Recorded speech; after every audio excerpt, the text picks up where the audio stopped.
तन पवित्र सेवा किए, धन पवित्र किए दान, मन पवित्र हरि भजन सो होवत त्रिविध कल्याण। तन की पवित्रता अपने अभिवादनशीलस्य नित्यं वृद्धोपि सेविना चत्वारि तस्य वर्धन्ते आयु विद्या यशो बलम। हम सेवा करते हैं ना, बड़ों की बुजुर्गों की सेवा करें, संतों की सेवा करें, ब्राह्मणों की सेवा करें, भगवान की सेवा करें। और ध्यान रहे, ब्राह्मण की सेवा करना नारायण की सेवा बताई है। हम ब्राह्मण की सेवा करते हैं ना, साक्षात नारायण की सेवा। ऐसा भाव कदापि ना लाए अपने मन में कि हम फलाने पंडित जी की सेवा करें, हमने ये दे दिया, हमने यही दे दिया, वो भी दे दिया, वो भी दे दिया, बढ़िया सब व्यवस्था ना। हमने तो भैया नारायण की सेवा करी है। हम पितरों के निमित्त जो करते हैं, हमने तो अपने पितरों की सेवा करी है। पंडित जी के बारे में कभी नहीं सोचे ऐसा कि भाई हमने पंडित हाथ से पंडिता जो ये देता, आसे पंडिता नहीं देते, आसे अपने पितरों दिया। हमने अपने भगवान जी को दिया, हमने अपने पितरों को दिया। ये निमित्त किया महाराज, जो हाथों से दिया होगा वही तो आगे जाकर के मिलेगा ना, वही तो मिलेगा। धन पवित्र किए दान, और धन की पवित्रता कैसे है? दान करने से। और जिस धन में अगर हम कमाई ही कर रहे हैं, ध्यान रहे, हम कमाई ही कर रहे हैं, कमाई ही कर रहे हैं, कमाई ही कर रहे हैं, उसके बाद क्या होगा? हम 10वां हिस्सा नहीं लगा रहे भगवान जी के निमित्त। और उसके चक्कर में तो चाहे मैं हूं, चाहे आप हैं, चाहे कोई और, ये सबके ऊपर ये चलता है महाराज। हम अगर भगवान जी की सेवा करें, हम कमाई कर रहे हैं, अगर हम 10वां हिस्सा नहीं दान में देंगे, हम दान का ले रहे हैं, हम दान में नहीं देंगे, तो हमारा वो लेने का वो सार्थक नहीं होगा, हमारा धन कहीं अच्छी जगह नहीं लगेगा। और जिस घर में जितनी कमाई होगी उसका 10वां हिस्सा लगा लो बस। इतना दान हमें देना ही देना है। अगर वो नहीं दिया ना, मेरे तक रहेगा ठीक। मैं कमाई कर रहा हूँ, बहुत कमाई कर रहा हूँ, मेरे तक ठीक रहेगा बस। मैं दान भी कर रहा हूँ, ना कर रहा हूँ, ये भगवान जी को बता। और अगर मैं दान ना करूं, कमाई करूं, बस सीधे बैंक, सीधे बैंक, सीधे बैंक, तो मेरे जाने तक तो ठीक रहेगा, लेकिन मेरे जाने के बाद सब तहस नहस हो जाएगा। आप इस बात को मैंने उदाहरण के लिए बोला, लेकिन आप सोचो जरा, अपना दिमाग घुमाना।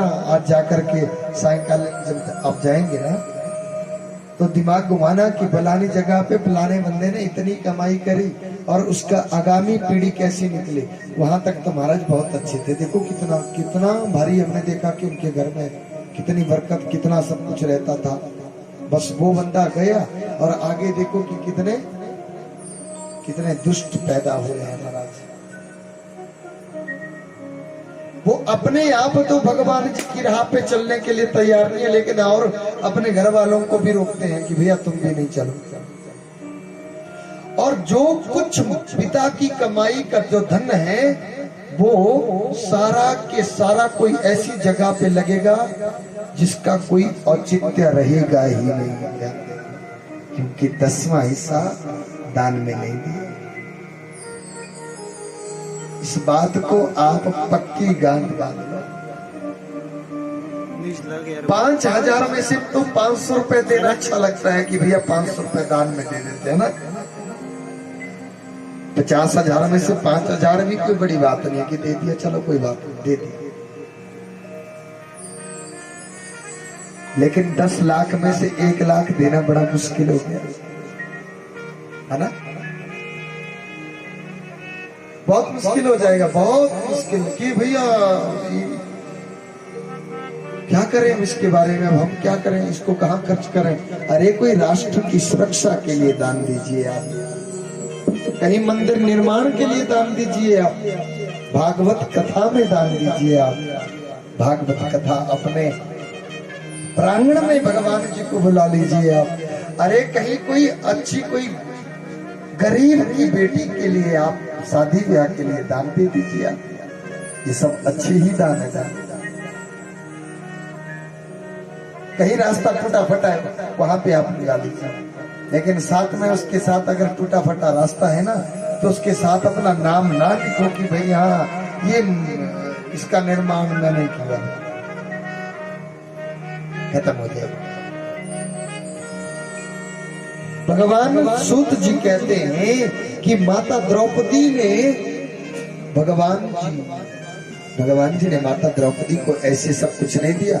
एक समय की बात है कि मेरे प्रभु श्री कृष्ण यहाँ द्रौपदी के यहाँ कुटिया में चले गए थे। कहा? जब पांडवों को 12 वर्ष का वनवास और 1 वर्ष का गुप्त वनवास हुआ था, उस समय की बात है कि मेरे कन्हैया द्रौपदी के यहाँ चले गए। पांडव लोग कंदमूल लाने के लिए गए वन की तरफ और माता द्रौपदी अकेली है घर में। माता द्रौपदी अकेली और माता द्रौपदी के पास मेरे कन्हैया चले गए। बोला भैया तुम अभी? हाँ बोला मैं ना आया, मुझे ऐसा ना, मुझे भूख लगी बड़ी भाई। भगवान श्री कृष्ण ने कहा, बोला मुझे भूख लगी। माता ने सभी तरफ नजर घुमाई, कुछ तो है नहीं, खाने के लिए कुछ नहीं, सर छुपाने के लिए जगह नहीं, खाने के लिए कहां से आएगी। कंदमूल लाने के लिए जा गए हैं मानव लोग। सुबह का भी नहीं बचा है कुछ भोजन, कोई बोला नहीं भैया कुछ नहीं बचा है। साग बना था सुबह और सरसों का साग बना था और मक्की की रोटी बनी थी, सब कुछ खत्म है। जिस पतीली में बनाया था वो पतीली है, वहां से भगवान जी ने वो पतीली ली और वो फटी सी पतीली है, उसको भी क्या किया कि भगवान सारी तरफ से उसको परोस रहे, इकट्ठा कर रहे साथ। वो पतीली फटी है, जब उसको इकट्ठा कर रहे हैं तो इस उंगली में कनिष्ठिका में कट लग गया जी। कनिष्ठिका में जब कट लगा तो द्रौपदी तो वही थी ना। द्रौपदी ने देखा कि अरे वो कन्हैया, एक मिनट आओ, और न आओ देखा न ताओ देखा, अपनी साड़ी का एक छोर लिया और फाड़ दिया और भगवान जी को मरहम पट्टी कर। अरे यहाँ से लहू बहने लगा ना तो मरहम पट्टी कर दी और भगवान जी उसके मुखमंडल की तरफ देख जा रहे कि इसने अपने बदन की, अपने सीने की, अपने जिस्म की नाम प्रवाह करते हुए इसने क्या किया, एकदम से अपनी साड़ी को उतार दिया। और भगवान उनके मुखमंडल की तरफ देखे जा रहे कि तू तो बहुत प्रेम करती है रे मेरे से, तू तो बहुत प्रेम करती है, तूने तो प्रवाह ही नहीं करी अपनी। अच्छा बोला बहना, कब हम इसका, मन में सोचे भगवान, कब हम इस कर्ज का, आपके ऋण से वो ऋण कब होंगे हम, और आज ही वो समय आया। अरे मरहम पट्टी के बजाय हमने भगवान जी को इतना दिया हो ना, भगवान इतना नहीं देते हमें।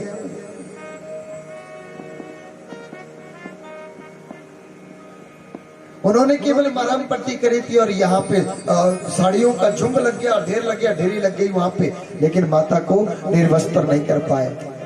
इसलिए कहते हैं कि कभी हाथों का दिया कभी ना कभी काम आएगा, जरूर काम आएगा। और हम अगर वहां से टल गए, वहां से चूक गए तो भैया ये सब कुछ यहाँ का यहाँ, वो क्या फेरी लगाने के लिए आया है, वो आएगा फेरी लगाएगा और फिर जाएगा। आप सिर्फ कहो राधे राधे। और जब समय मिल जाए, अच्छे काम को टालना नहीं चाहिए, अच्छे काम को टालना नहीं चाहिए। जब समय मिल जाए तभी भगवान जी का स्मरण कर लो, तभी नाम ले लो, तभी दान कर लो। हमारे आंगन में कुआं है, उस कुएं में जल जा ही रहा है, ध्यान दो। प्रांगण में कुआं है ना, उस कुएं में जल जा ही रहा है, बस जा ही रहा है, जा ही रहा है। खींचने वाला कोई नहीं जल को। अब 10 वर्षों के बाद उस कुएं से जल निकाल करके देखो, वो जल पीने के योग्य रहेगा? रहेगा पीने के योग्य कि नहीं रहेगा? नहीं रहेगा, वो दूषित हो जाएगा, वो जल, उसमें कीड़े पड़ जाएंगे। वही बात है बस हमारे ऊपर। जहां से अगर उस कुएं से जल खींचते भी रहते तभी जाने की जगह रहती ना भैया, तभी जाता भी पानी, निर्मल जल जाता और पिछले कल का दूषित जल जो था वो वापिस आता, खींचते, क्योंकि निर्मलता उसमें बनी रहती। अब यहाँ से खींचने वाला कोई नहीं है, बस जाने ही वाला है, जो कोई जाने वाला, जल जा ही रहा है उसमें, तो जा ही रहा है, तो वो दूषित हो जाएगा, वो दूषित हो जाएगा। मेरे भाई बहन, अपने जीवन में मन पवित्र हरि भजन सो होवत त्रिविध कल्याण, और मन की पवित्रता केवल भगवान जी के भजन से ही हो सकती है। विषय वासनाओं में फंस करके मनुष्य, भगवान जी कहते हैं कि भैया मैं ऐसा नहीं बोल रहा तुम्हें, तुम मेरे सामने बैठो और बस माला लेकर के यहीं पे बैठे रहो, अपने घर का काम धंधा कोई नहीं करो,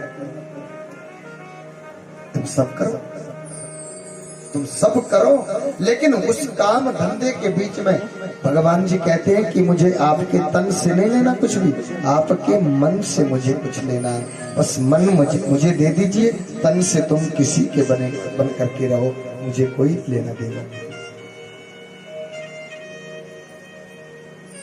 भगवान की ये प्रतिज्ञा है कि भैया तुम मेरी तरफ एक कदम उठाओ, मैं 1000 कदम दूर से तुम्हारी तरफ ना आऊं तो मुझे कहना, लेकिन हम एक कदम उठाने की कोशिश ही नहीं करते। ध्यान देना, यहाँ तो पड़ जाता है ना, फर्क पड़ जाता है कि भैया 99 थे, 99 हुए हैं, 1000 और आ गया तो 1 लाख हो जाएगा, पर नहीं, दीवारा नहीं करना, जन्म दिहाड़ा भी अगले जन्म दिहाड़े कर दिया ताए साथ के पंडित जी को 500-700 रुपये तक ये गले मुकना विश्राम में लिया तेड़ा पंडिता देनी दक्षिणा कहीं। अरे पंडित जी आएंगे तो आपको वो जो भोग दे करके जाएंगे वो आपको कोई नहीं दे करके जाएगा। ध्यान ब्रह्म मुख्यम जनार्दनम की ब्राह्मण के मुख की जो बात है, जैसे कि संतों की वाणी हर काल में सार्थक होती है, वैसे ही ब्राह्मण का आशीर्वाद सार्थक होता है। भाव से कहो राधे राधे राधे राधे। तो ये काम हमें जब समय लगे तभी कर लेने चाहिए, क्योंकि जीवन का कोई भरोसा नहीं है मेरे भाई बहन। पता नहीं कब क्योंकि 8 याम हमारे सिर के ऊपर मृत्यु मंडराती रहती है, पता नहीं कब जैसा हमारा समय आ जाएगा और हम चल पड़ेंगे। उस समय कोई भस्मी नहीं चलेगी, ना स्वर्ण भस्मी, ना और भस्मी, ना कोई और तेल, ना कोई डॉक्टर, कोई कुछ नहीं चलेगा महाराज। उस समय तो जाने की लगी होगी। क्या भरोसा है इस जिंदगी का,